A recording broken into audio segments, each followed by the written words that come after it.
share my screen as well. Okay, so yeah, just before we get into the details, yeah, maybe for better clarity, storage is where we store the data, right? Either for the business application or the log or whatever we accumulate for security analysis. So we need a storage either for the business data or for the personal information, storing personal information. We use different type of storage. So primarily, predominantly on the business side, we use the block storage for your application root volume or the boot volume. We use the block storage where we have the applications, the OS apps, the data will get mostly stored on the block storage, including the database and so on. And we have another category called file storage, where we generally store the file shares for your departmental shared data or um, the home folders for each and every users and so on. We use file shares where the file system has to be accessed from multiple end users or multiple servers. If we need to access a kind of file system, then we go for the file storage. And we also have a category called object storage. This is an internet based storage, or this is more of a WAN accessible storage, where you have the likes of Google Drive, you have OneDrive and other things, right? So here AWS also provides you Amazon S3, which is one of the very popular service that is being used by customers for various use cases and scenarios. So object storage is something which we will discuss later. And along with this object storage, we also have the archiving solution, which is pretty much integrated to S3 called S3 Glacier. And we also have a solution natively from AWS on how to take backup of the block storage, file storage, and the object storage. So they also give you a native solution to take care of the data protection part. So today we are going to discuss the block storage and the file storage, which are closely integrated with your EC2 instances. So when you have a EC2 instance and you need to have if you want to have some storage attached to it, if you want to store the data, then you go and create a EBS volume, or you go and create a EFS file system to store the data. So these are the two commonly used category. So earlier, EBS volume cannot be multi-attached, right? So it is more or less one-to-one mapping. Even now, most of the volume types are one-to-one mapping. If you create a EBS volume, it's like a drive that you create on your SAN storage, or when I say SAN storage, storage area network or network attached storage. So you actually provision the volume, and then you provide it on the network, either to the fiber channel cabling or the network cabling, and you access it as a network attached storage, or a storage attached network. And the file system, generally we access it through a network protocol, like your NFS, network file system, or Microsoft SMB file system. There is another equivalent solution from Amazon for SMB. SMB is server message block, right, which is native file system from Microsoft. And for accessing that, Microsoft has got this native server message block protocol, and for accessing through that, Amazon has provided a solution called Amazon FSX. So Amazon FSX has got multiple variant, even for high performance clustering, or there is for Linux clustering, there is something called Lustre, and for Windows, they have got Amazon FSX for Windows. And even for other categories, if you want to migrate some data from on-premises to the cloud, maybe if you are using NetApp storage on the premises, and if you want to migrate that to the cloud and you want to use the same functionalities, features, and stuff, you can use Amazon FSX for NetApp and so on. So that those object storage or Amazon FSX related topic is something which we will discuss next week. So today we will try and cover as much as possible around the block storage, which is kind of presentable to the EC2 instance, the compute topic that we have been discussing since last couple of days. Right, so EBS stands for Elastic Block Store. Maybe let me just create a separate file here. So if you have a EC2 instance, there are two type of volume that you can attach, okay, at a high level. One is the EBS volume and the other one is the instance store volume. So the EBS volume is nothing but elastic block store, that is the abbreviation. And the instant store is a kind of local storage. As I explained, EBS volume comes from the storage area network or network attached storage, either through SAN cabling or your direct I2C cabling, or even sometimes through the network cabling. We present this data, and there are multiple volume types that are available.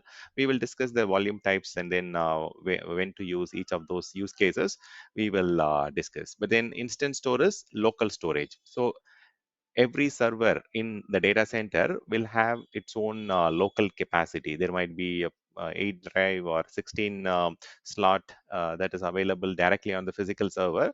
So those slots will be filled with some kind of SSDs and hard disk drives. So those local storage on the same physical server, so those are all provisioned and made available for the EC2 instances as a instance store. So that is local storage on the physical server itself. So there are some pros and cons of both the types, and I will help you on when to use each of these options, right? So this instance store is primarily a local storage, and it comes free of cost. We don't have to really pay anything extra, but you cannot have the production data there. You can just have use it as a temporary store, or people call it as ephemeral storage. And you can store data, and then primarily you can use it for caching purpose, or you can use it for swap file paging, and so on. So that is the primary use case for this instance store, and that is how you use it, right? So let me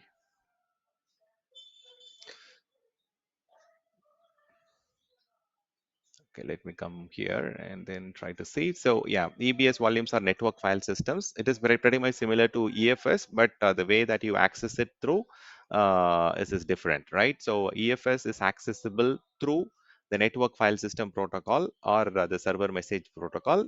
We are accessing it through some specific protocol. We are creating a file share, and we are mounting the file share on the server. Okay, either we call it as mounting the file system on Linux system, or we call it as mapping the network drive on Windows servers, right? So mapping, mounting. So we kind of utilize the file systems to do that. But then in block storage, it is accessible directly through the OS itself. And again, we use the OS level block file systems for partitioning it, and then creating chunks of the physical storage, and we create a block storage using the native file system from the operating system. Either it can be the ext3, or the Windows native file systems like NTFS or REFS, resilient file system. So there are many different file systems native to operating systems, Windows, Linux. So we predominantly utilize those, leverage those file systems to create equal chunks of, that's why we call it as block, right? Equal chunks is what we call it as blocks. And then we utilize it for our operating system, boot files, and so on. So this instance store, you can use it only for certain caching purposes. For example, if you are creating a memory analytics server, or maybe you're creating some database server. So generally those systems need a kind of catching, or in order to improve the performance efficiency, we have something like the temp database that gets created, right? In addition to database logs and the transaction logs, we also have the temp database. So if you want to quickly store and access the temporary database related content, or if you want to utilize some caching, or if you want to do some swap file configuration for your operating system to enhance the performance if the physical memory is not fully available, what you can do is you can leverage the virtual memory, right? So the virtual memory is called as swap file. So you can use those page file or swap file or caching or temp db. So these are the ones which you can leverage for instance store. So this instance store does not store the data. For example, I have a EC2 instance, right? So this EC2 instance is currently running on a physical server one in AWS data center. right? So what will happen is this EC2 instance is getting this instance store directly from the physical server through the internal physical server communication channels, like through the motherboard and all those things. So if this EC2 instance, for some reason, if it gets migrated to another physical server, right? Server 2, if in case of any issues on server 1, or the performance or the expected resources are not available on server 1, this EC2 instance get migrated to another server, physical server in AWS data center, the connectivity of the instance store get lost here.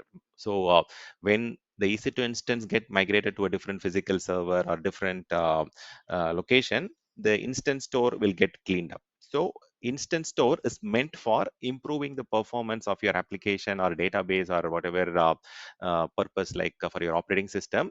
If you want to utilize the virtual memory or caching or temporary database for your relational database systems, so you can use this instance store, but the instance store will be intact. It is not permanent. It is a temporary in nature. So if your EC2 instance get migrated, see, it is not going to happen regularly, right? Once in 6 months or once in few months, maybe your EC2 instance will get migrated to a different server or a different location, and that is the only time you will get impact on your data. So otherwise, you will have continuity on accessing the data. If the EC2 instance continue to run on the same physical server for 1 year, 2 years, or more than that, there won't be any impact on your instance store. But as a solutions architect, we have to be very careful. Whatever the data that the customer stores on the instance store should not be a critical data. It is not a permanent storage. It is a temporary ephemeral storage. Whatever the data that the customer, for example, you are downloading some ISO files or some large files for some installation or some interim measure or for some temporary requirement, you can utilize those instance store. But then you should not use that instance store for any mission critical data, or you should not configure any application or database related content on the instance store. But the temporary database, the virtual memory, caching, those can be configured, because you will get better performance on the local storage, right? So because this EC2 instance is running on the same physical server, and the same physical server provides you that local storage disks, so it will be definitely good for any caching or in-memory analytics or similar use cases. But majority Can. people will, yeah, go ahead. Yeah. Okay, sorry to stop you. Yes, yes, Stan, yes. see, you are talking about a Linux server.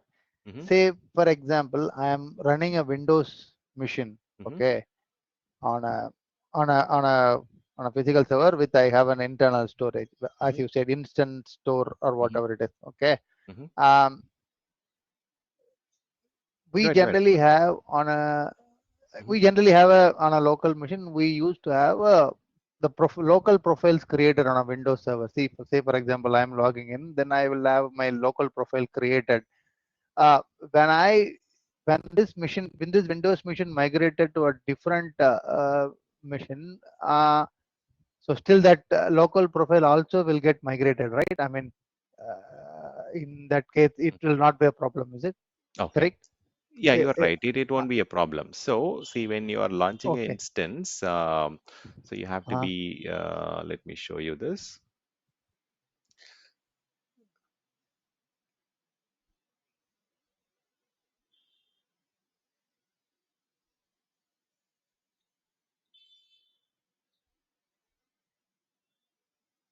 Operating system, free trial, pricing model, infrastructure support. I'm keeping myself mute. Okay. No, no worries, no worries. Yeah, yeah, I got it. Okay. So, see, there are two type of physical, I mean, the device types that are available for your for your EC2 instances. And the EC2 Hmm. instance will generally, let's say I have a EC2 instance, and generally I will have a root volume or a boot volume, or you can call it as a OS volume, right? In addition to that, you will have some secondary storage for maybe paging or caching or swapping purpose for some temporary requirement, and then you will have the data or database related content stored, and you might also have something like applications or apps volume, and then you will have data volume, and then sometimes people will have a separate volume for logs and so on. And there might be some cases where they might also have a temp database for your relational databases. Now the root volume, the OS volume, this will have all the installed apps if you are installing it on the default drive, or it will be on the apps volume. So it depends on case to case, and whatever the OS user related profile, if you are configuring it on the root volume, it will be there on the root volume, and the data it will be on the data volume if you have configured it on a separate partition. And sometimes you might also have a EFS share or a file share which is mounted from a external storage, that is the EFS file storage. Some home folders or some department shared data will be here in the EFS share. So now the instance store is applicable only for the secondary volume where you configure the virtual memory or caching or paging or temporary database and so on. So whatever you talked about, the user profile, either it will be on the root OS volume if you're talking about the local users which gets created in the OS. But if it is Mm. user profiles, home folders, most of the cases, it might be on a network file share, which is like in AWS, we call it Okay. as EFS file share and so on. So this data is mainly Mm. for enhancing the performance of your database or application or your operating system by giving you additional memory space from the local physical server. But then the Okay. EC2 instance will get the root volume from the EBS volume, right? So this will be EBS EBS volume. volume 1 and then EBS volume 2, and then wait, when it will be like that. 3. Yeah, something like this. So you'll get multiple EBS volumes created for your OS data, database, apps, and logs. So this will be persistent. So EBS volume is persistent in nature. It is permanent. So it will not get impacted irrespective of any movement or whatever. See, the EBS Okay. volume is a shared volume from a SAN storage or from a network attached storage.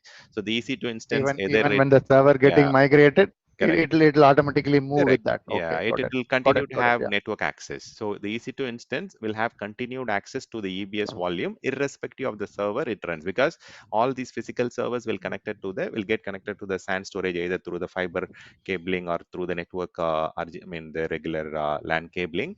It will be connected. It will stay connected. So irrespective of the EC2 instance running on any server or any availability zone on the same on the data center level, it will still have the connectivity intact, and there won't be any loss to the data, or the connectivity will be the data will be accessible if it is EBS volume. Okay, so instance volume is an exception which is given as a free of cost by AWS to enhance the performance or user experience for certain use cases. You got it right. So the home folder Yeah. or the user profile, it gets stored in the network file share or in your root volume or whatever. So now let's go and have some systems created. See, when I go and create a new system, it gets launched with the default OS volume. So if you look at the options here, so you'll get a default 8 GB if it is a Windows, and if it is a Linux, sorry, if it is a Linux, it will be 8 GB. If I choose Microsoft Windows, there are a lot of programs and apps that gets uh, automatically pre-installed in Microsoft Windows operating system. They give you 30 GB. So when you talk about free tier eligibility, so 30 GB is free of cost for either a general purpose EBS or magnetic storage, which is a legacy traditional storage from the what do you call? There are two categories, right? In general, we have this SSD drive, which is the latest flash drive kind of technology, where the performance and efficiency will be more. We used to have this hard disk drives, which is nothing but your um, you might have seen the picture of hard disk drives, right? So it used to have this I mean, what do you call the plater So it will have it is the older technology, right? It will be like this. So it uses a different like a CD drive or something similar to that. It uses the spindle plater and reads and writes. The performance will be comparatively slow, but SSD is a flash drive. It is all made up of NAND flash memories, so it will have better options for catching. Controller will be there. So SSD by itself will have its own catching, and the performance will be much better. So these are the two technologies that are predominantly used. HDD is the traditional old one where we call it as magnetic drive, and this is the flash drive current technology where it has got inbuilt catching, and it's all chip based, and it is very highly performant. So solid state drives are mostly used for majority of the use cases, except for some basic use cases like backup, or if you want to store some logs, or if you want to collect some events, or if you want to store some infrequently accessed data or archive data, you can go for hard disk drive when it comes to saving the cost and so on. See, as a solutions architect, always keep few things in mind. Okay, so when you are learning some topic or product or service, as I said on the very first day, a couple of you missed the first day session, right? So understand the features and functionalities of that particular product first, right? And then you need to understand how secure it is, the security aspects, and then the security compliance, whether it meets the compliance requirement of that particular industry vertical or particular region you are working with the customer, right? And then you will need to look at the performance of the service, whether it has got the adequate performance, and then you have the cost which has to be thought upon.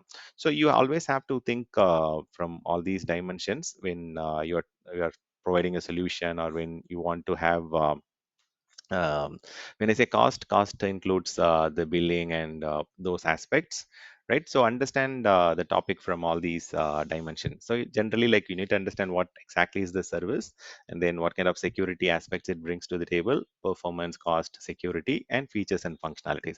So if you understand all these areas, so you will be able to confidently communicate with the customer, as well as you can provide the solution holistically by thinking all the aspects. So one more thing I always tell the architects, that they also have to think about operations efficiency, whether the solution that you are implementing is supportable by the run team, the regular routine operations team. The operations efficiency has to be measured when you are solutioning something. If your team is not equipped with those skills, or they are not having the right level of experience and exposure with those technologies, you have to inform the lead to get them the training that they need, and then make them equipped with all the necessary inputs and stuff that they need to support that particular environment. So from a solutions architect point, so you need to check whether your organization has that capability to support that environment which you are solutioning, which you are designing, right? So if they are not, then you have to give a heads up and then call it as a risk to the support team lead, and then they will arrange the training and quickly bring all that efficiency in place. So otherwise, like, you need to think from performance, cost, security, and features and functionality aspect. So that way, any solution that you give, if you are understanding the product from these five dimensions, you will be very much confident in anything that you talk about, or anything that you provide as a solution, right? So coming back to the EBS volume. So as I said, EBS volume is the block storage, where predominantly it is used as a storage volume to store your data for your Amazon EC2 instances. So you actually attach it to the EC2 instance when you create it. So for Windows, you get 30 GB, and for Linux, you get 8 GB of volume. So maybe let's say, let me quickly give it some name. I think we have been creating a lot of Linux. We'll create some Windows VM quickly. But then the capacity is very less for Windows. You will get only, 30 GB to play around. So I think this is what we created yesterday. Let me create one more PIM file. Stan win key 01. I will just name it as 10th of October.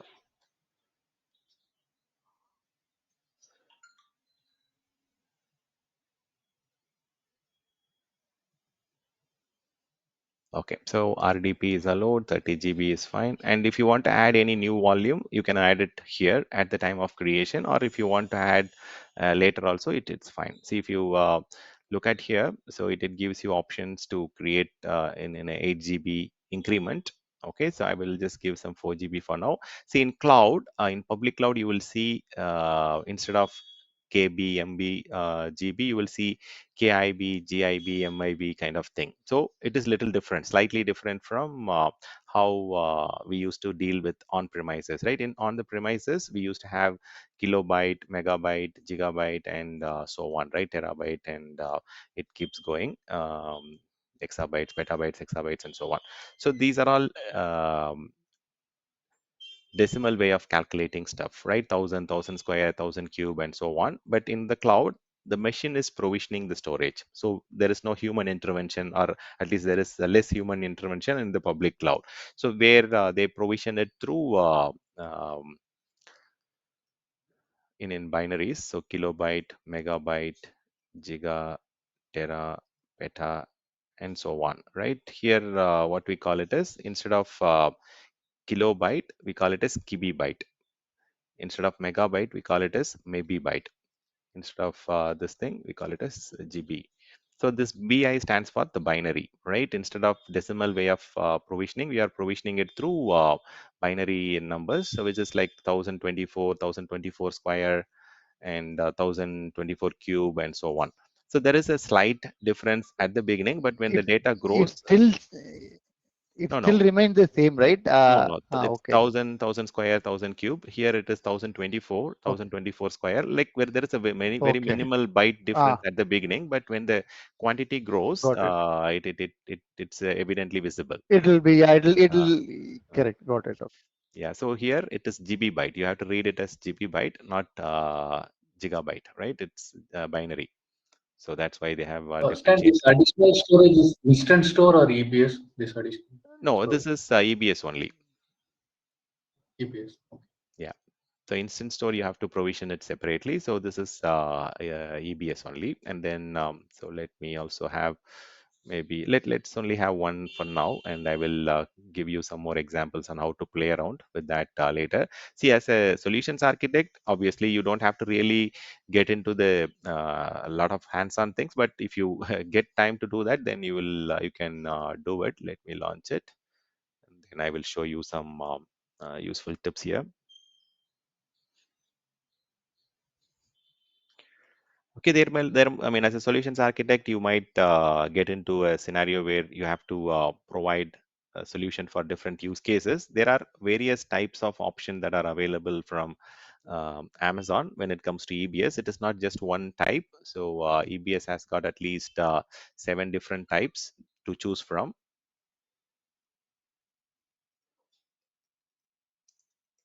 Okay, so let me just give you the list of options. So similar to the EC2 instance type that we discussed, everything, any option in cloud starts with a general purpose option. So general purpose, as the name indicates, you can use it for a workload if you don't know what kind of expectation that the workload is expecting from us. So general purpose is general purpose, right? You can use it for any application workload or database or any kind of web servers or whatever, right? But then there are other specialized categories, like for example provisioned or different volume type that you can use for your in case studies. So volume type, we have general purpose GP2, and then we have GP3.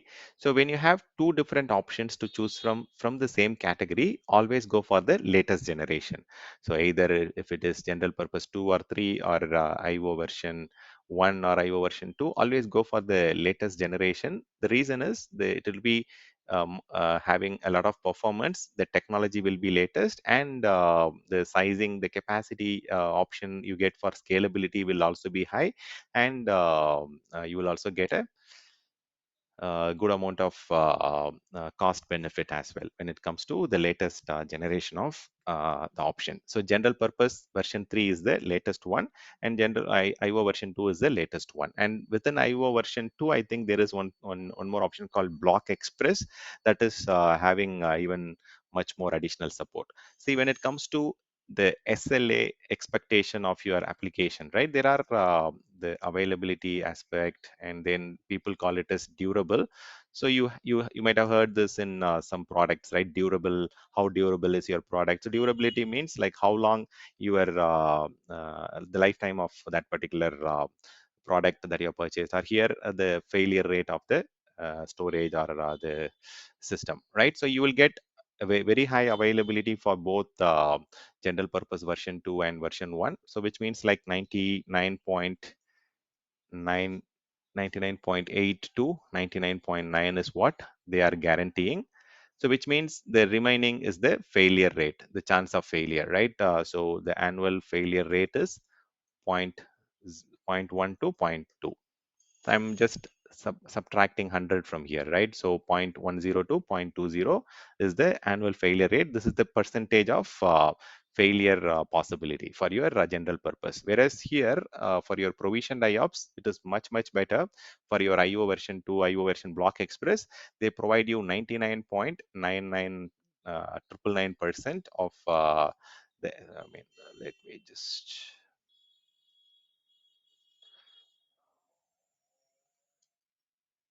so they, okay.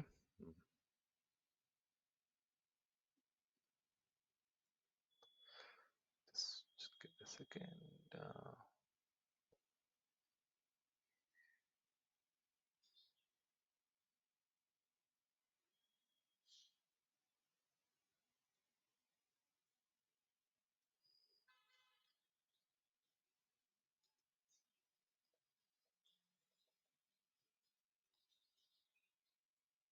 Okay, so 99.999. So where the annual failure rate, the AFR annual failure rate, right? AFR stands for annual failure rate. So AFR is the remaining out of the 100 there, right? So 0.001. So they, you get a very good availability for your IO version 2 Block Express. Pretty much this is the same for IO version 1. So you get 99.8 to 99.9, and the annual failure rate is pretty much similar for IO version 1. So the provisioned IOPS workload, see, I think a couple of you were asking about virtual desktops and all those things, right? So the general purpose is good fit for VDI solutions, virtual desktops, and then for any transactional workloads, you can go for this. If your workload is very medium sized, or medium sized web server or app server, then general purpose should be a good enough option. And for most of the boot OS volume, right, we will be using this general purpose. Okay, comparatively cost is cheap. So if you have some interactive application which needs low latency, or if you are going for dev environment or test environment or pre-prod, then go for general purpose. Provisioned is for production category workload. So where if you have a need for sub millisecond, see, most of the GP general purpose 3 or the IO version 1, it is millisecond latency is what you get. Okay, it is much faster. So it is in AMS only, millisecond only. But then if you want sub millisecond, which is much faster latency, if you want to have low latency and access the resources very quickly, then you can go for IO version 2, which gives you sub millisecond latency, and also the performance that you get is very sustained actually. So you'll get a continuous same input output per second continuously. The performance will never degrade. It will be the same level of performance you will be getting from the IO technology. So they call it as IO Block Express, IO2 or IO2 Block Express. So both are same. Okay, so there is a kind of chip, or a latest technology Block Express chip, that provides you this kind of benefit. So if you want to get more than 64,000 IOPS for your application, then you generally go for the IO Block Express. Whereas in IO version 1, you get close to 64,000 IOPS, or I would say 1,000. Let me just 64,000, and more than 64,000 if a customer is expecting for their application, then you can go for IO Express, which gives you that level of speed and throughput. So which is nothing but somewhere around 16 kibibyte IO is what you get. So I think you can go up to, if I'm not, 2 lakh 50,000, 56,000 IOPS is what you will get in IO Block Express. So you get so much, but then there might be a little costlier stuffs that are associated. And also, if you want to attach this Block Express technology to multiple EC2 instances, the multi-attach feature is available only in this IO Express, which is provisioned IOPS category. Okay, so general purpose is one-to-one mapping. If you create one EBS volume, you cannot attach it to another EC2 instance unless you detach it from that existing EC2 instance. You cannot attach it to a different EC2 instance. It is one-to-one mapping. Whereas the provisioned IOPS IO version 2, it supports, even IO version 1 supports multi-attachment. So they call it as EBS multi-attach concept. So if you, for example, if you have some clustering and if you want to have the same volume accessed by multiple servers as a clustered node, you can use this provisioned IOPS for multi-attach. And again, there is a technology that they uses on the IO Block Express called NVMe technology, non-volatile memory express technology. So that is the kind of chip or the reservation technology that they use for getting that level of performance from the system. See, when we say IOPS, it is like input output per second, but some customers will give you an expectation using throughput. Okay, so they will say I'm expecting maximum of 250 MBS, which is like again maybe bytes per second. And if you are if you want more than 250, then this GP3 provides you 1000 Mbps speed, and then this one provides you up to I think again 1000 only, not beyond that. And this provides you up to 4000 because of the non-volatile memory technology that you get from IO to Block Express. So there is a lot of enhancement in IO Block Express. So if your workload is very sensitive, very mission critical, and it needs a lot of throughput, latency, and capacity, you can go for IO version 2 Express. But if you want to have a cost optimized workload, or if you want to have save some cost, you can go for GP3 or IO version 1, which is comparatively very cheaper.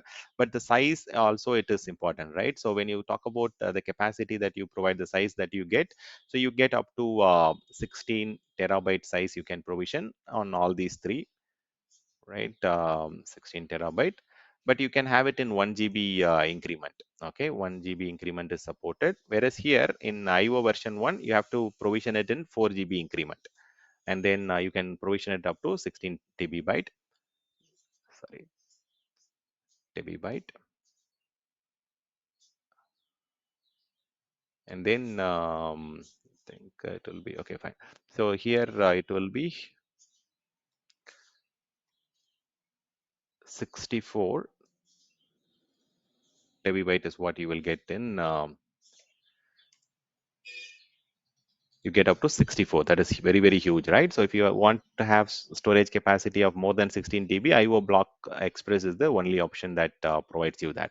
See, besides these four categories, if you want to go for traditional options like the throughput optimized, so if you want to store some log files, or if you want to have some big data concept or data warehousing and those use cases where you are talking about too much of storage and cost effectiveness, then you can go for another option called throughput optimize. This is mainly for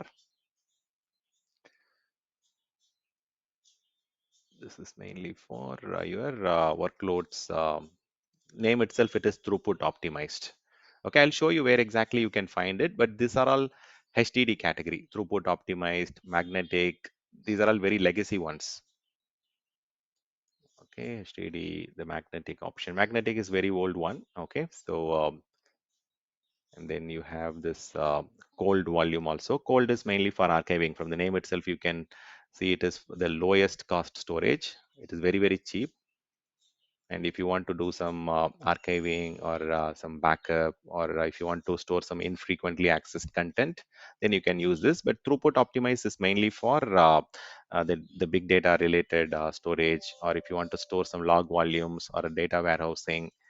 So mainly where only storage is the point, you can just utilize this throughput optimized. It gives you the same amount of capacity, around 16 terabytes, and the maximum IOPS you get is around 500 IOPS is only what you get in throughput optimized. And cold is pretty much very slow, but then you can access it. Okay, when you need it, you will be able to access it.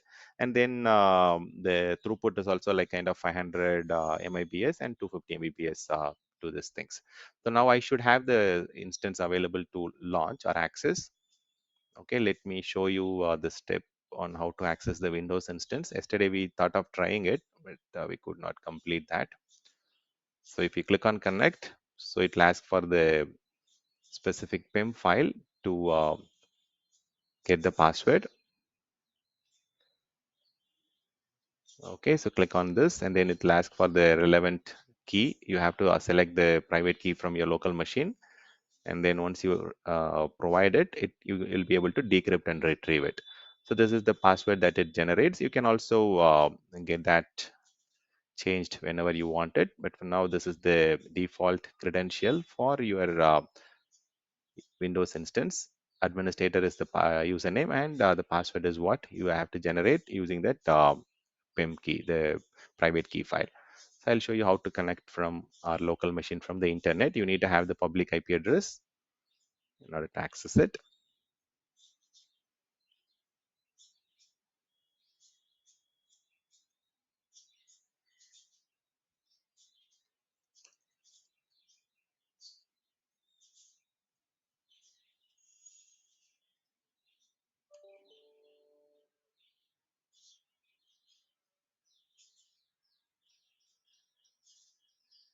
Okay, so it is able to log in to the EC2 instance.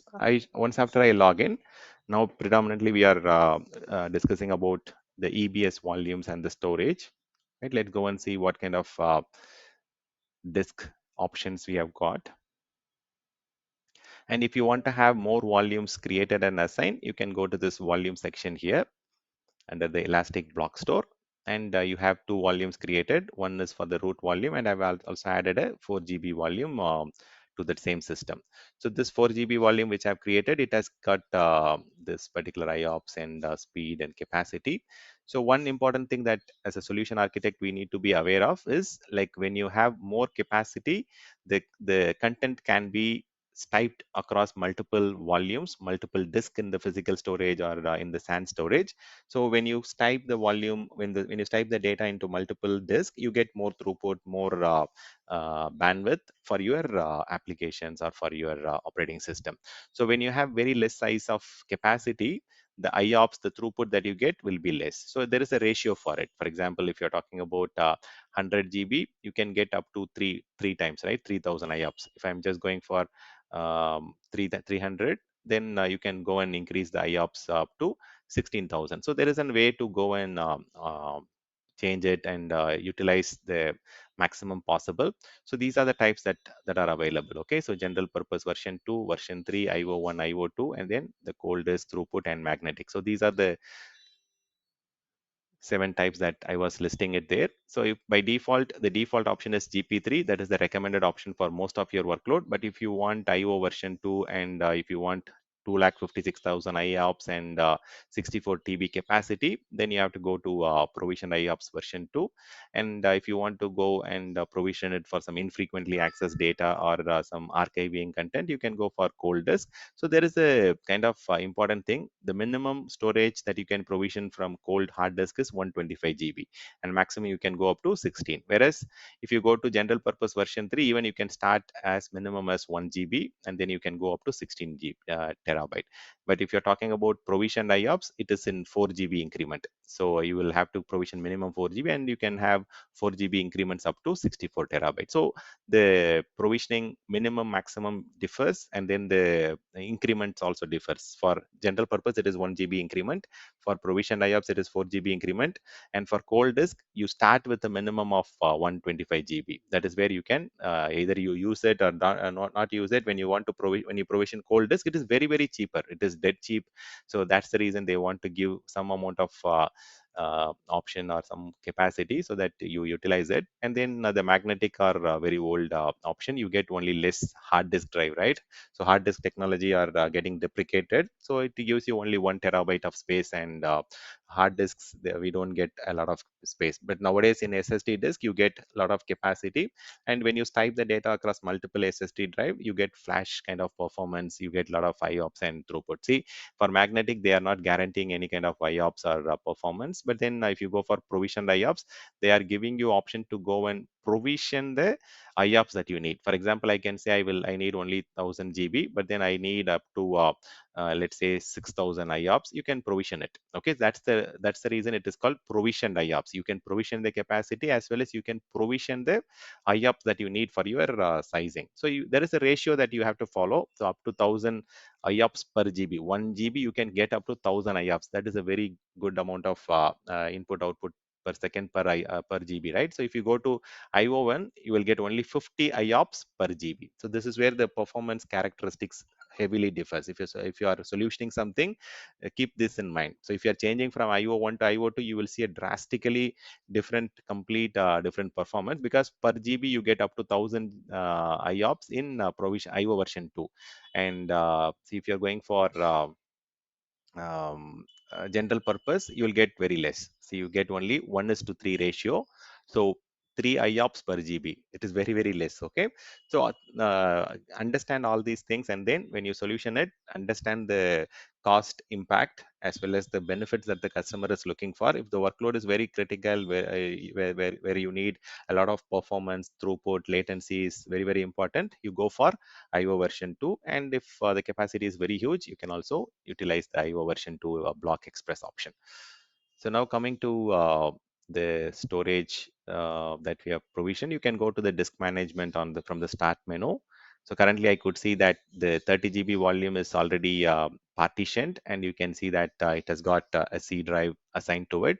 And you can also see that there is a 4 GB volume, which is already accessible, but it's not initialized. So I have to bring it online, initialize it, and then I can create it based on the size of the disk that we have provisioned. If it is more than 2 terabyte, you can go for the GUID partition table. That is the one it supports more than 2 terabyte. If it is less than 2 terabyte, you can either go between master boot record partitioning layout or the GPT partitioning layout. So I can choose anything, and then I need not create the complete size. I can also use 2 GB for now, and then later I can use the remaining. But ideally, whatever you have provisioned at the AWS platform level, you have to pay for the entire 4 GB, whether you use it or not use it within your operating system. You have already reserved 4 GB at the AWS platform level. You have obtained it from AWS already, so you have to pay for it. So always go for the full capacity. But if in case you want to expand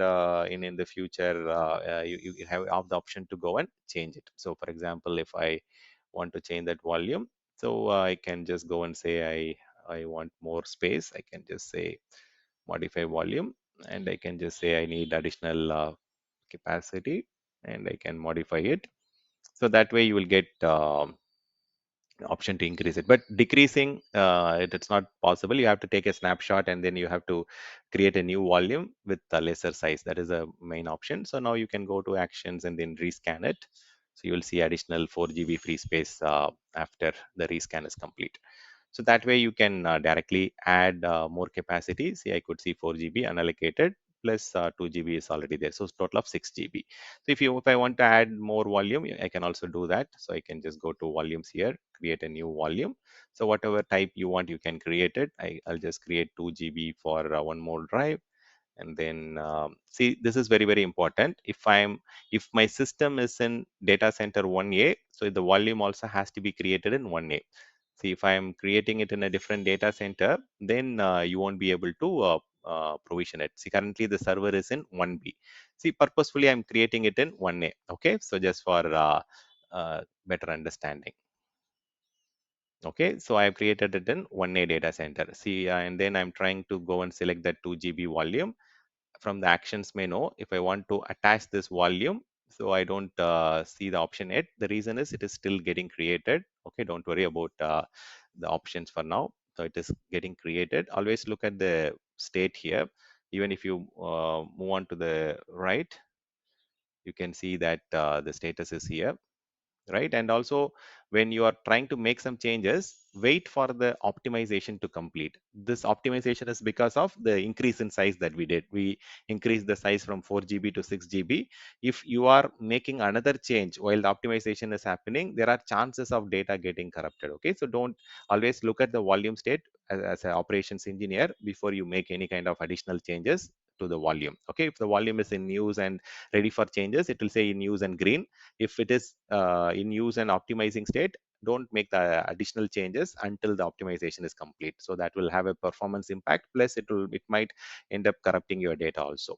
So wait for some time. So this is available now, right? Even if it is available, if I go to the attach option, I will only see the instances from the same data center. See, it is clearly saying there is no matching running instances in AP South 1A. So these volumes that you are creating is bound to a data center, bound to a availability zone. So these are all tied to a data center.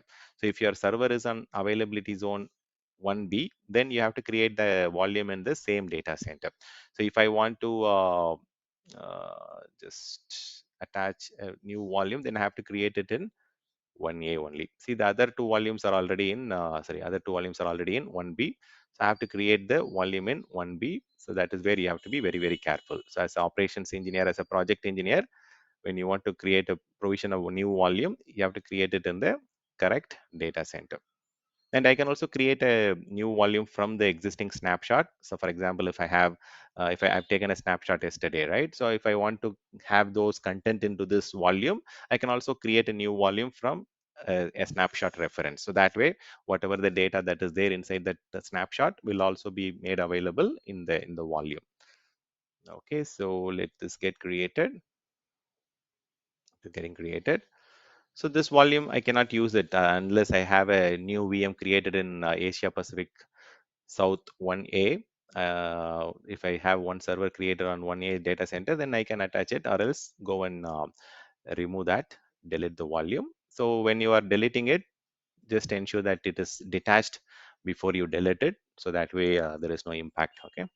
So first detach it and then wait for some time, so that if there are any complaints or any data loss, you can try to reattach it again. So detach and then delete it. Now we have successfully deleted that, and even this volume is now available. If I go to attach the volume, now I will see the instance which is running on that particular same data center, stan Windows VM1, and then I can give it a label. So this is based on the partitioning, right? So if you have multiple volumes, you can select C, D, E, F, and so on. So for Windows, this is how it gets assigned. Okay, so /dev /xvd cdada and so on. So and for the root volume, you get SDA1, SDA2, and so on. For the data volume, you get XVD followed by CDEF and whatever the number of partitions we create. If you want to have your own fancy thing, you can also select XVDS, and then I can attach it. Okay, so generally you can relate it. These stand, Mhm. Yeah. so stand like these standardization are for standalone servers, right? In case of cluster, Hmm. for high availability, we will have different region, different Hmm. availability zones just Hmm. for the you know if one in the disaster recovery, like we can switch to the other. Hmm. So see, I'll come to the clustering shortly. Okay, so here in this case, so I've now attached the volume. See, generally these attachment label or whatever, right? Just a second.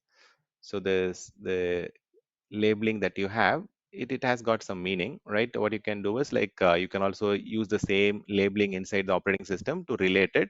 For example, I have matched it as STVS, right? And then when I create the volume, I can just give the um, same drive letter. So that way, like if it is XVDC, you can use the C drive, and if it is XVDS, I can use the same partitioning layout. So that way we can easily relate it. There are options to do it. Okay, there are options to identify. For example, if I go to the properties here, I will be able to understand from, okay, just backup hardware LUN 0.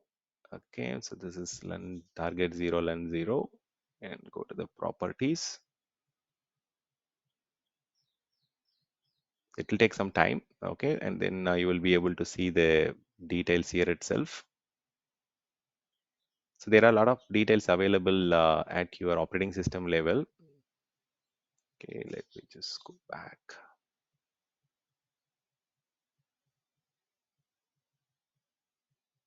So this is LUN 0 volumes.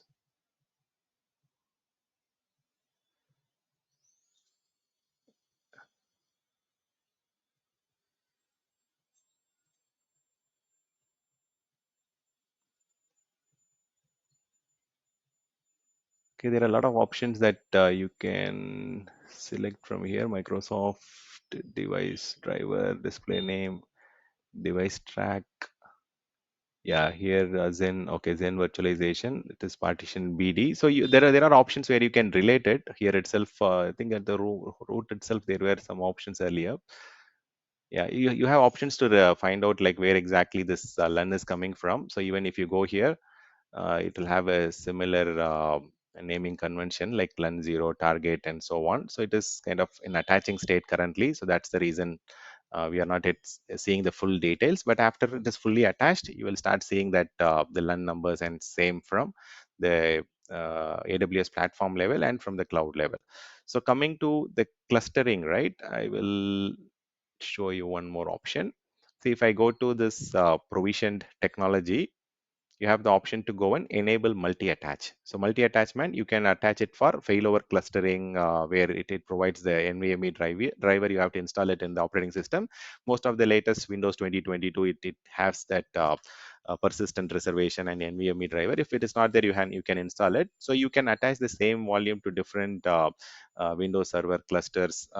You can attach the same volume to multiple servers, but before these options were made available, generally what we used to have is we used to have two different data center availability zone one, and then server one, and then disk one from the data center one, and then similarly they will have availability zone server two and disk two from that particular data center, and there will be a storage level cloning that will be happening between these disks. And whenever there is a switchover or failover want to happen, the storage level mirroring will take care of the contents synchronization. So you will not have the same volume attached to multiple region or multiple data center. Instead, you will have storage level mirroring or storage level copy process that will take care of the data at the storage level. So currently there is a better option which is called multi-attached storage, but that is mainly for the provisioned IO version 2. That is what recently the customers have started using for the clustering requirement. But that is not applicable for multi-region. For multi-region, you have to have separate volumes and then do a storage level cloning. Between region, there is a asynchronous async thing. There will be a small difference in the content, but whereas within the same region, the data whatever is replicating will have exactly the same content. It is a synchronous replication, so both source and destination disk will have the same exact data, so there won't be any data loss or there won't be any recovery point objective there. Okay, and this multi-attached storage, as I said, it is available only for IO versions. For your general purpose, you won't see that multi-attached storage option. Okay, you will see only option to encrypt the volume. That is for security purpose. You can enable EBS encryption and secure your storage. So this is how you can play around. There is a lot of stuff that you have to understand. Okay, so there is a lot of learning here. Let me just see if I have some other options easily available.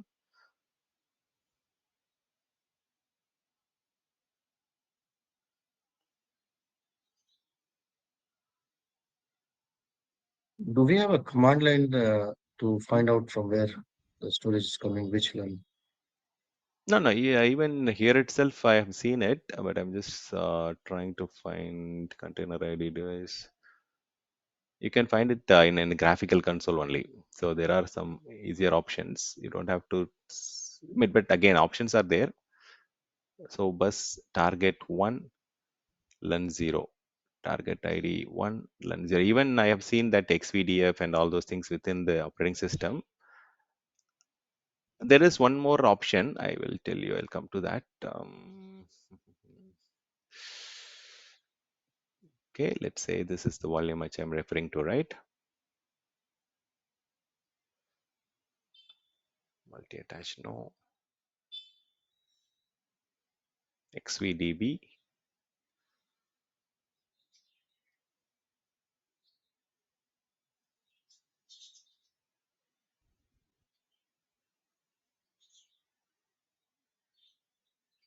Six status.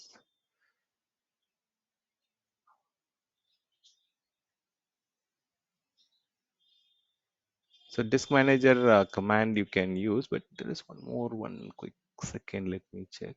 There is one more option called this 169.254 IP address through which you can get the details graphically as well. But before that, let me see. Disk info. This is Zen hypervisor. Think LUN 0 target 1. This is where we generally get it.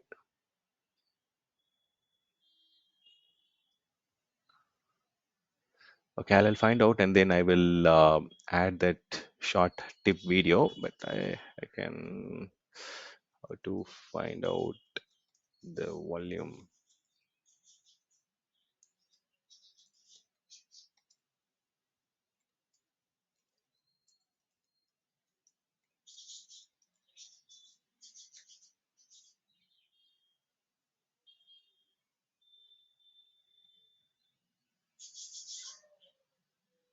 So AWS command line is fine. That is one option. But besides that, so one time like there was a question um, from an operation engineer. At that time, I was able to find it and then give him where exactly he can check it. But there is a option in the property itself where within this console only. But this is also one of the option where you will have the target ID 1 LUN 0. So similarly, this will have um, LUN target ID 0. So 0 means it is the first drive, and then here it will have 1, and then subsequently you will have the numbers target ID 1 and so on. So which means like it is in number order. The second one will be the best option to identify it, but there is an option to find out what is the option that we have been provisioned. So let me give you that also. 169.254, 169.254. This is the loopback IP, or they call it as sorry, relax. AWS to get disk info.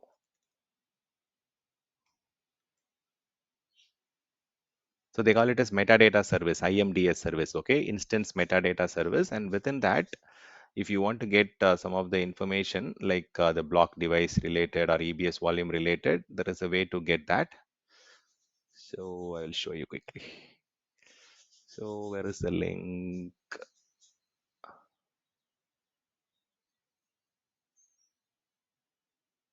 Instance metadata, AWS IMDS link to retrieve metadata disk.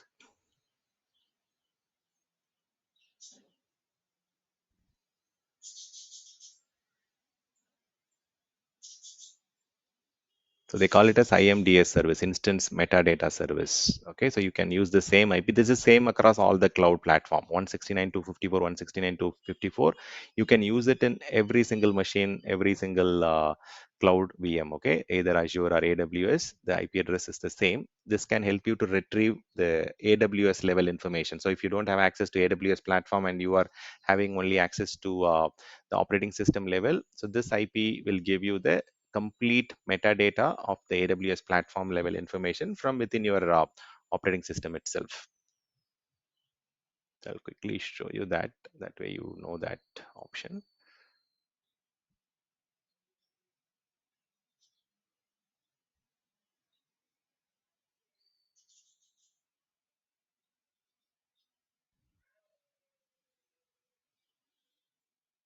Okay, it's loading. It is, the capacity is very, very less that you have given for this EC2 instance. So that's the reason it is slightly slower.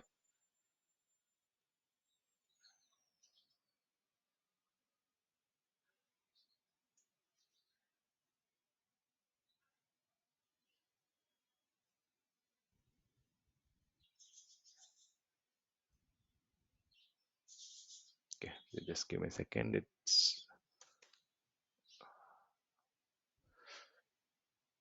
okay. So I'll show you that. See, using this IP address, what you can do is you can get all the dynamic data and the metadata information. So if you go inside that link, you will get the information about all the disk and every single thing that you want to, whatever AWS platform level information you want to get. So if you use this command, it will have sub elements like so unauthorized the get request valid token is not there. Okay, fine. So I will get you the method to do that. So you can access the information through the metadata information, or you can use AWS command line, or even you can use the disk management command line toolset. But even it is available in the graphical console itself. Okay, coming back to the EBS theory part, let me quickly see. So at a high level, the EBS volume is mainly used for providing storage option for your EC2 instances, and you can dynamically expand as I showed you. If you want to increase the capacity for your data disk or application disk, you can do it online. But for OS volume, as a best practice, you have to bring the system down and increase that disk. You should not do it on the online. It has to be done by taking downtime. Even for reducing the size, what you have to do is you cannot directly reduce the size. Instead, you can create a snapshot, and while creating a new volume from that snapshot, you will be able to reduce the size of EBS volume. That is the best. That is the method you have to follow, because there are chances of data loss when you are shrinking the size, right? So as a best practice, AWS doesn't allow you or doesn't want you to do a direct shrink. Instead, they want you to take a snapshot, and when you are creating a new volume from that snapshot, you can reduce it from 100 GB to 50 GB or whatever size you want. So the dynamic expansion is available, but shrinking, you have to do it in a roundabout way. Direct option is not available. So based on customers' use cases, you can go and choose the type of disk you want. So if you have a large database system, go for provisioned options. And if you have data specific stuff, you can go for throughput. When you want to do some archiving, storage, and if you want to have some infrequently accessed data, you can go for this hard disk categories. So there are 3 hard disk categories, and then there are 4 SSD categories. Within general purpose, you have 2 options. Within provisioned IOPS, you have 2 options. So total of 4 SSD option and 3 HDD options are available to choose from. So based on the customer IOPS, throughput, and then the use cases, you can go for the specific stuff. So for example, for large database workload like MySQL, Oracle, MongoDB, NoSQL databases, for critical business application, you can go for IO version 1. But if your workload is very sensitive and mission critical, go for IO version 2 Express. But when you have a virtual desktop or development testing environment, go for GP2. And similarly for any archiving or infrequently accessed data, you can use the cold disk or the magnetic disk. So any questions from the solutioning side? So snapshot is something yesterday we saw, right? You can take a snapshot of a volume. It is a point in time backup. Behind the scene, this data gets stored in your Amazon S3 object storage. And whenever you want to restore it, you can utilize it. And if you're taking multiple snapshots, the first snapshot is a full snapshot. The subsequent snapshots are always incremental in nature. So in order to have a capacity level optimization, they don't do a full snapshot always. So subsequent snapshots are incremental in nature. So you get a crash consistent snapshot for your EBS volume. So it is pretty straightforward. You can just go and trigger the snapshot from the console itself. You can either take it from the EC2 instance, or you can go to a specific volume also to take a snapshot. If you want to take a snapshot of this volume, so you can go and say create snapshot, and then you can also configure lifecycle policy to automatically delete it after 3 months, or if you want to archive it after a month, you can also configure the lifecycle policy. So lifecycle manager is mainly to have the have the lifetime of your the volumes or the snapshot that you are creating. So you can say that this volume should move to archive state, or it should get deleted after a particular number of time. Automatically it will handle the life cycle of your snapshots. So any questions around the EBS volume, especially? That is where you have to be clear.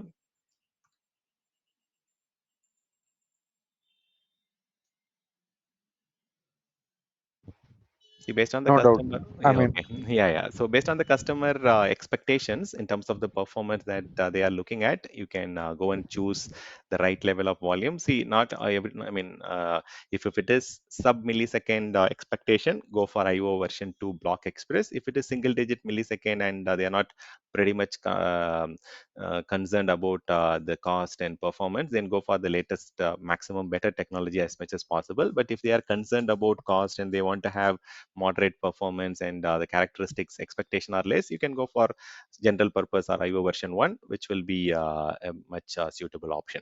So if the workload is more transactional in nature, if they are having a primary dependency on IOPS, latency, and durability, always go for SSD backed storage. If they are talking about throughput workloads, which is not that performance sensitive, you can go for HDD backed storage, where you will get a lot of less cost services. Okay, performance. What's the difference in pricing, Stan, in GP3 and IO1? Okay, so GP3. Okay, so let me give you how to do that. So AWS has got a pricing calculator. Okay, this is what you will be using for every pre-sales opportunity, or even for understanding the difference between two categories. You can use this pricing calculator tool. I will walk through this later as well, but for now I will just show you how to uh, explore these options.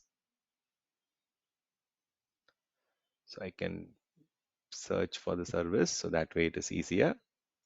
So you can select the EBS volume and configure it here. And first, let's try the pricing for GP version 3 is what you asked.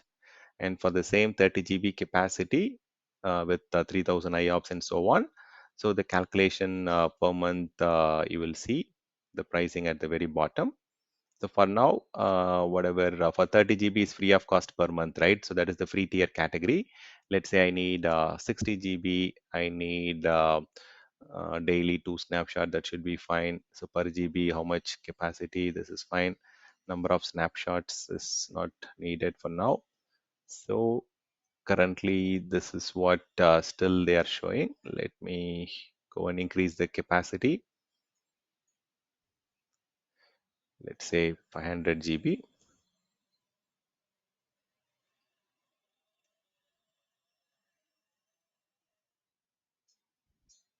Directive snapshot. Where is the calculations? Are here it is, right? So 70 USD for 500 GB, right? For actual 500 GB, it is 40 USD is the storage cost, but for the snapshot and the other IOPS based on that, it might go up to $70, but the actual cost is $40.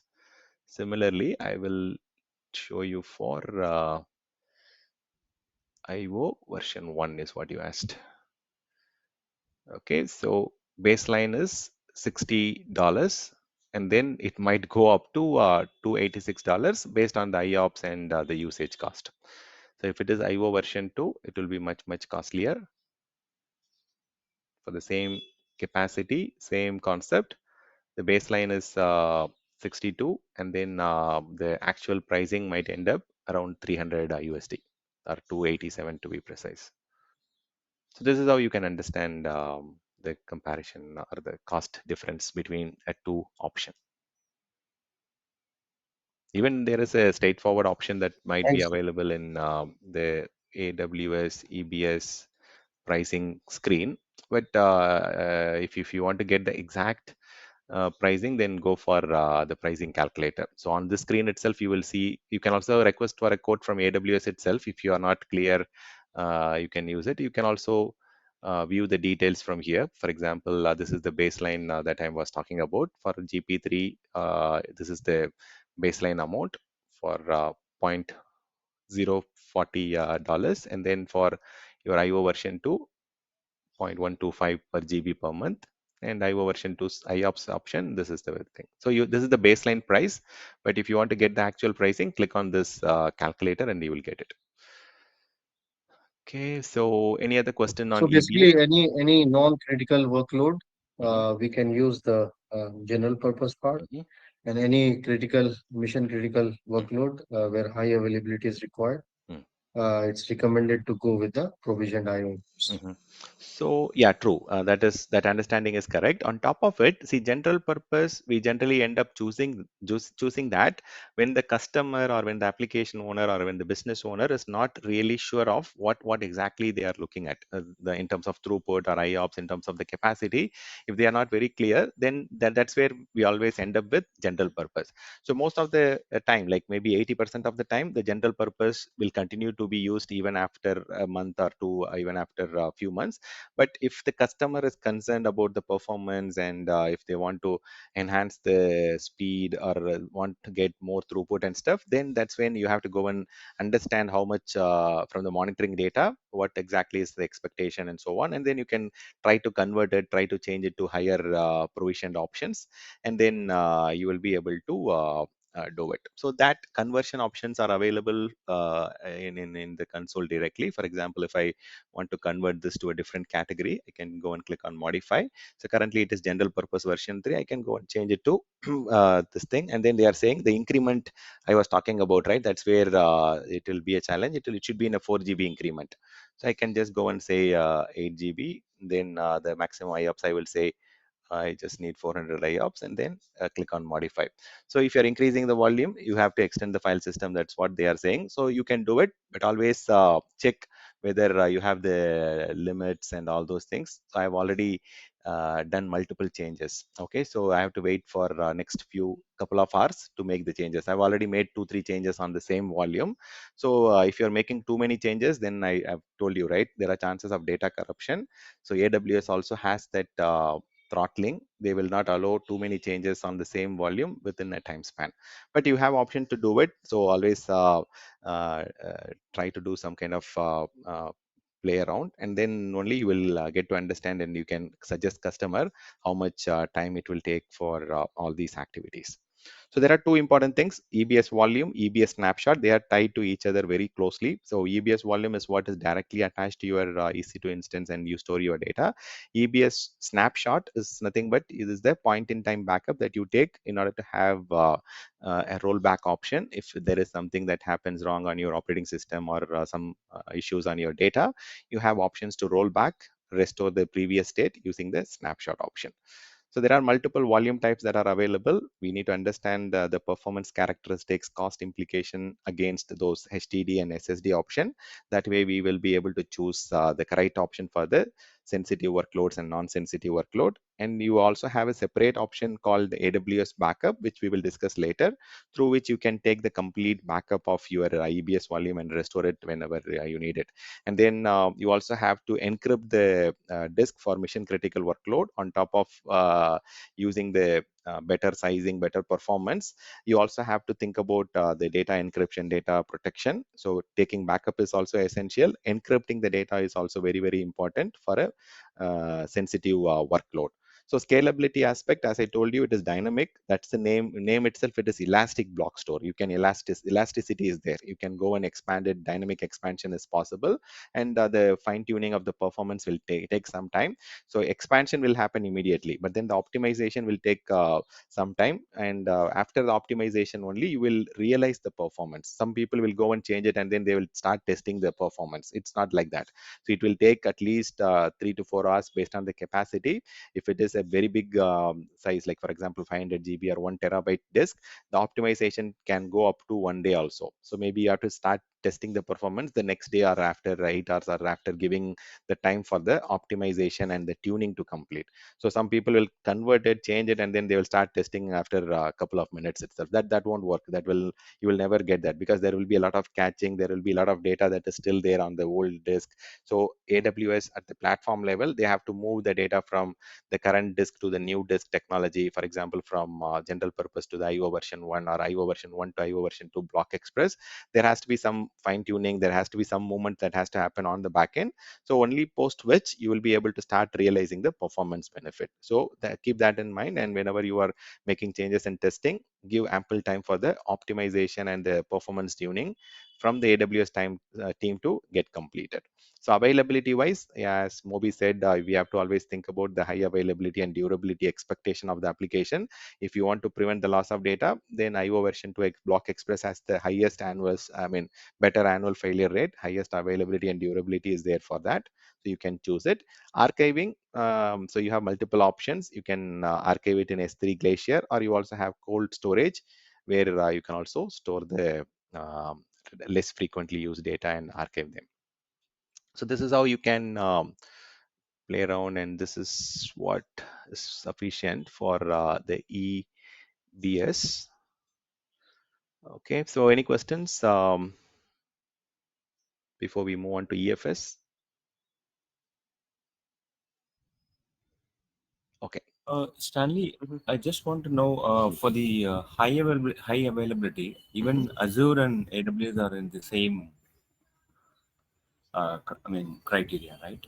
There is no much downtime, right? Okay, so availability, high availability at what level? Normal the server. Okay, server. Okay, so see, yeah, it depends, right? So AWS and Azure, Microsoft provides a lot of option. See, when you're talking about server, if you have one server, then it is a single point of failure, obviously, right? So it is going to have impact if that one server goes down. So if you're having two servers, then you can either place it in two availability zone, or you can place it in two different region, or whatever, like the maximum possible. So all these three options are available in Azure and AWS. When it comes to storage, generally what they do is they store 3 copies by default. Okay, so that is what they call it as local redundant storage option. This is available in AWS as well as in Azure. So they call it a zone redundant storage. The 3 copies will be stored across 3 different data centers if you are choosing a zone redundant option. They also have a geo redundant storage where they will have 3 copies in the primary region and 3 copies in the secondary region. So behind the scene, Amazon or Microsoft, either in Azure or AWS, they maintain multiple copies for the storage level. But if you're talking about server level, you will have to create more servers and configure clustering to achieve higher availability. You have to scatter the server across 2 different data center or 2 different region. There is one more topic called placement group option, where you can spread the servers in 2 different racks or 2 different um, or 2 different availability zone or region. So there are 4 levels of option where you can increase the high availability. If you're going for 2 region and having servers in 2 different region as a disaster recovery, you get the best availability and durability for your application. It's all about the placement. It's all about the number of servers you have and how you place it.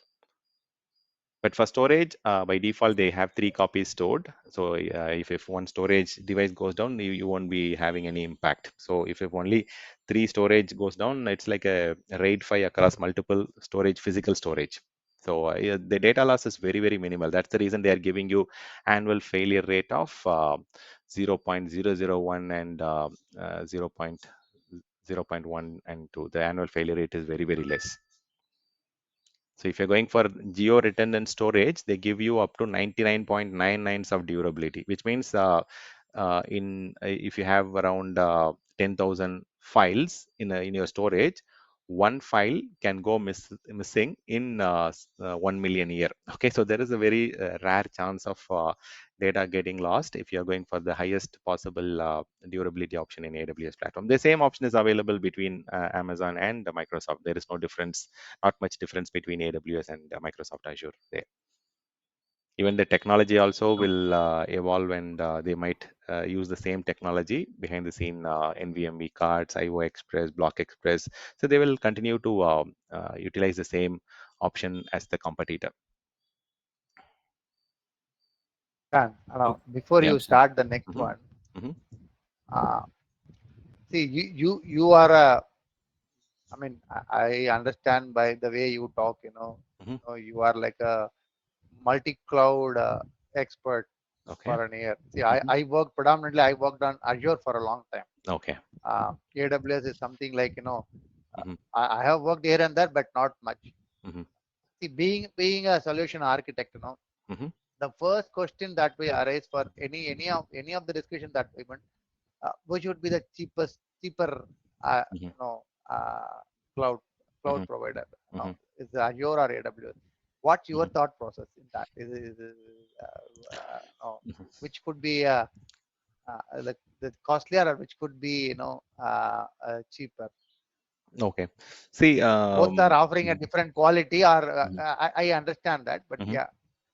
So, coming to the purchasing options and the pricing model, right? Both AWS, I mean Microsoft and Amazon, they got similar purchasing options, similar pricing model. Yeah. Whereas if you take another provider into consideration, like the third biggest provider is Google, Google. right?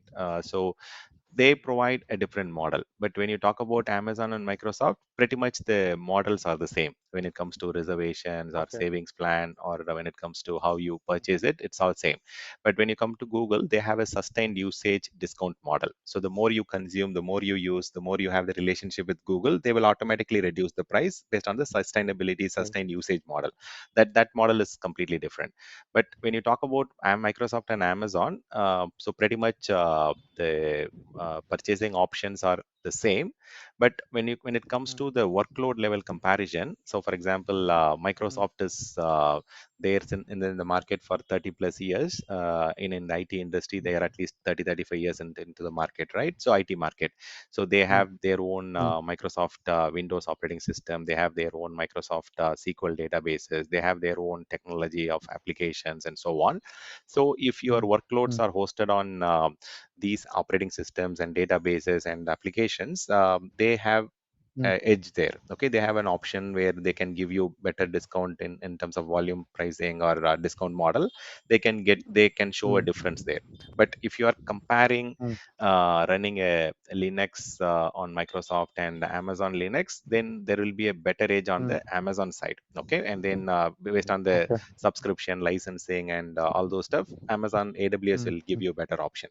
But when you're talking That's about option. the Okay. disk pricing or whatever the other component pricing, more or The less very network, very the yeah, network, or yeah. network that will be only a very very small difference. But Amazon will Mm, be much cheaper, was much cheaper 6 to 7 years back. Okay, because they had their okay. own network backbone across the globe. I was Mm, telling on the second day or first day I was explaining. So Amazon has mm, invested like anything on their in the infrastructure piece. Their data center size was mm, 6 times bigger than all the competitors put together: Cisco, Microsoft, mm, HP, Dell, mm, IBM. All these companies infrastructure mm, put together was 6 times mm. smaller than Amazon AWS data centers. Amazon. Yeah, so Okay. that much Okay. of infrastructure investment they have done in terms of server, storage, network, and whatever backbone connectivities and all those things.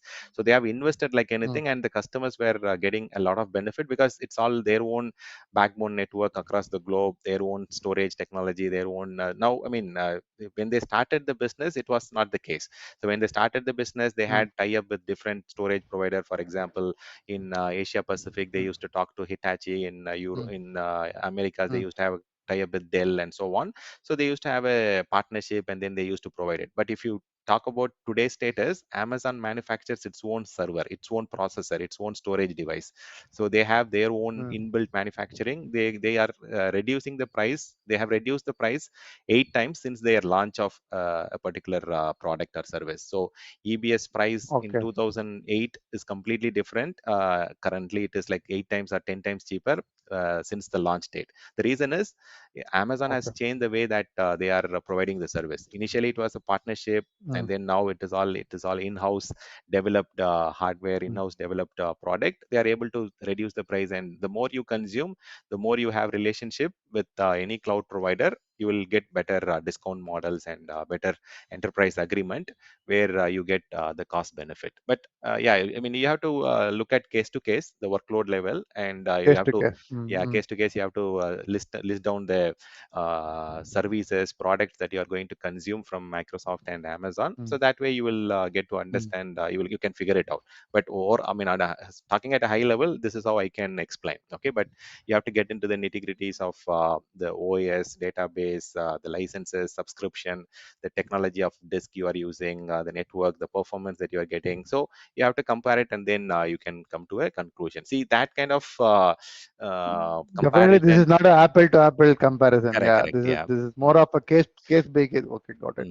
But you get more or less same thing from both the vendors. But see, Both the way. 90% of the 80% of the case, I would say the vendor might already have Mm, chosen it. They will say, go and mm, host your workloads on AWS or Azure. So that's how mm, you get mm, directions. mm, Very rarely, mm, customers, mm, maybe mm, internal application owners or internal customers, they mm, might mm, involve you for specific thing. If you are working with a specific customer for longer duration, let's say 5 years, 10 years, then they might have confidence on you, mm, and then they will come and ask you what to choose, and as a service mm, provider, what option you have. Otherwise, they mm, will have their own in-house mm, architects, enterprise architects, who will be the decision maker mm. on which cloud to go for.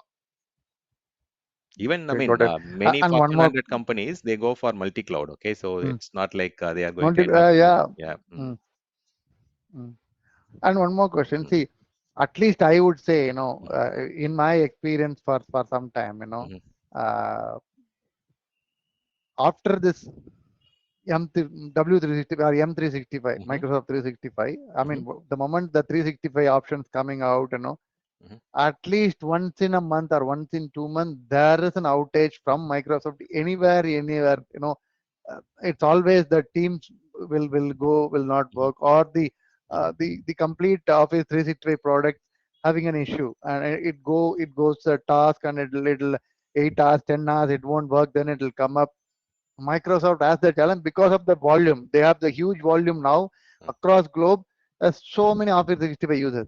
mm, Would you compare that, with any of the serious service? I mean, yet a service which has been offered in Amazon on a large scale, and will that goes on a task? I mean, in your experience, I'm asking, mm, because I use, but there are so many calls we attended. The Microsoft 365 goes down, mhm. and we'll be waiting, and we'll be raising a ticket with Microsoft. We'll waiting for them, and it'll at all of a sudden it'll suddenly started working. Mm. So, is that the same case to Amazon too? Okay. See, Microsoft 365 is widely used. It is completely software as a Yeah, service, widely used. Yeah. where you have Yeah. a lot of dependency, and the technologies behind Microsoft services are their own operating systems and databases and so on, which is not, I mean, I won't say it is used by the enterprises, but it is not as solid as the enterprise product like Oracle database, or maybe some kind of mainframe products, or it is not as rigid, and the updates that you get for Microsoft is very often, right? Whereas if you compare it with the other stable product, the updates that you get for other products are comparatively less, and the options that you get to do at the graphical level is very user friendly, and there are a lot of options to play around with Microsoft, and people go and play around a lot of options, configuration settings and so on, and Mm, it mm, is prone to outages or any small changes. See, even the CrowdStrike issue that we discussed the other day. See, it all mm. a small thing, but then it ended up impacting at the large scale, right, at Yeah, the huge scale. impacting a lot. Yeah. So Microsoft is definitely trying to fine tune it, optimize it to get higher availability. But Mm, because of the mm, large scale, because of the dynamics of the mm, backend operating system databases and the technology they are using, they have mm, to first mm. stabilize their backend systems to less modifiable systems. For example, like AWS, I mean, Microsoft has taken that route long back. It is not easy to do it overnight Long or by. I something mean, like yeah. that. If you Yeah. see if you see NT4 mission getting a Mm, blue screen, and 2000 yeah. mission getting a blue screen, 2008 they were reduced, and 2012, Correct. 2016, 2019. Now Yeah. it is 2022. It's one far better. Yeah. Yeah, it is It getting can't far far better. comparable. Yeah, compared to Yeah. that one. And on top of that, see, the options that we had earlier was very minimal. For example, in Mm, 2003 or whatever, we used to have only the graphical friendly installation option. But nowadays, you have the option to go and install a core version where you don't have any kind of graphical fancy things. You get only solid core firmware and the operating system, where the options to change or play around is very, very minimal. And people, when they make change, they try it out twice, thrice, and then they go and touch it. But when it is graphical, it is prone to make changes. People go and try out things, and then it did get down. But yeah, they are making a lot of enhancements, and the options are on the way. But over the period, as you said, see, 4 years, 5 years back, the technology that they might have used for Microsoft 365 as a backend might be in older technology, OS or databases. But now it will be a much better project, I mean, product behind the scenes, and they might evolve. See, but they are growing like anything. In the last 4-5 years, they have catched up a lot of market. Amazon was kind of monopoly in public cloud IaaS, infrastructure as a service, and then even on the platform as a service to a certain extent. But software as a service market is mostly with Google and Microsoft and companies like Salesforce and others. But Microsoft is way far better. I mean, in terms of the customer base, Microsoft is the leader in software as a service segment. Yeah. Got it. So yeah, Amazon downtime, you won't hear like that, because they don't have a lot of software as a service like what Microsoft, Oracle, and companies are offering. Yeah. So Microsoft offering is very different. So you cannot compare Microsoft software as a service offering with Amazon's infrastructure as a service offering, which is tied to a specific data center, specific region, and so on. So if the downtime is happening, it is only at the data center level or the regional level. So the large scale impact won't be there. But the Microsoft offering 365 is globally used, and the challenge is the way that they are distributing the services. See, initially they had the distribution globally at the US, and if something goes wrong at the US side, entire world is impacted. But now at least they are regionally started distributing into like EMEA, Europe, and the Asia Pacific, Oceania. They are splitting it down. At least they have the primary distribution point starting from the region, so that if there is an impact, it is limited to a region or to a particular country. They are doing that also in parallel, but it will take some time. It will take at least 2-3 years. It won't happen immediately. You'll start realizing the benefit after a few years. Yeah, for now it is comparatively not as much as stable like the other providers, but it will eventually get better in some time. Thank you, When I'm Stan. talking Yeah, about thanks a lot. Microsoft Azure. Yes, yeah. So let's, okay, we have got only 17 minutes. Okay, that's interesting. Okay, I have just no problem. deviated many of your topics No, that's fine. See, that's where that's the reason you come and attend this live sessions, right? See, if you want to just listen to this, then already there are a lot of recordings and online contents that are available. So here we come for discussion. I mean, right? I just want to something out of your experience. That's why I'm just posting some. No worries. That's fine. So then, what we will do is I need more time for that other topic, which is EFS. EFS can be discussed a little later also. So we have just discussed about the EBS today. Okay, fine. Let's just stick with the questions around the EC2 instance and EBS. So far we have covered up the EC2 options plus the EBS volume.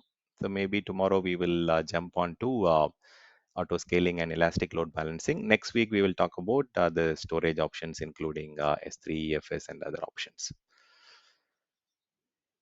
So auto scaling and load balancing is what we will discuss tomorrow. Any other questions before we conclude on the EBS, Elastic Block Store?